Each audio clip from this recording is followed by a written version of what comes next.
یہ بات ہو نہیں سکتی کہ انسان کی زندگی میں مشکل نہ ہو۔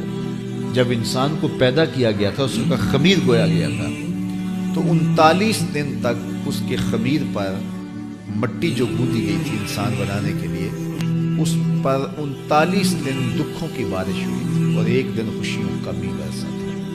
تو انسان کی زندگی میں خوشی اور غم اس تناسب سے، لقد خلقنا الانسان فی کبد، انسان کی زندگی مشقتوں کا مجموعہ ہے، حالات کی تلخیوں کے سے مقابلہ کرنا پڑتا ہے، لیکن حالات مشکل ہو جائیں تو ان سے نکلنے کا راستہ کیا ہے؟ تو سنیے قرآن کیا کہتے ہیں، وَمَن يَتَّقِ اللَّهَ يَجْعَلْ لَهُ مَخْرَجًا وَيَرْزُقْهُ مِنْ حَيْثُ لَا يَحْتَسِبُ، جو اللہ سے ڈرنے لگ جاتا ہے، تقوی اختیار کر لیتا ہے، تو پھر اللہ تعالیٰ جل شانہ اس کے لیے مخرج پیدا کر دیتا ہے، یعنی اس مصیبت سے نکلنے کے اللہ راستے دیتا ہے۔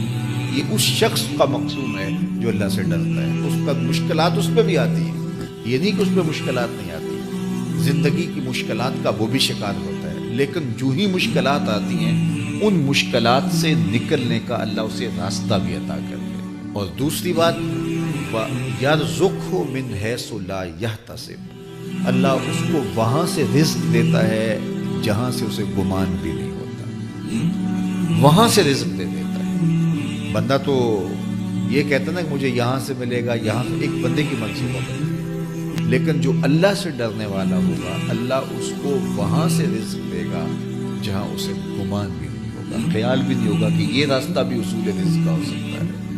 تو یہ میرے رب کا وعدہ ہے اور میرے رب کے وعدے سچے ہیں۔ تو جب تم اللہ سے ڈرنے لگو گے تو یہ تخت و تاج، یہ دنیا کی عزتیں، یہ تمہارے قدموں میں ہوں گی۔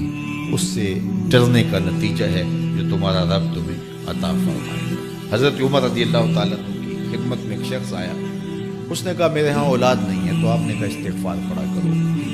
ایک دوسرا شخص آیا کہ صاحب بارشیں نہیں ہوتی، تو میں استغفار پڑھا کرو۔ تیسرا شخص حاضر خدمت ہوا اور کہا کہ ہمارے ہاں قحط کا عالم ہے، فرمایا کہ استغفار پڑھا کرو۔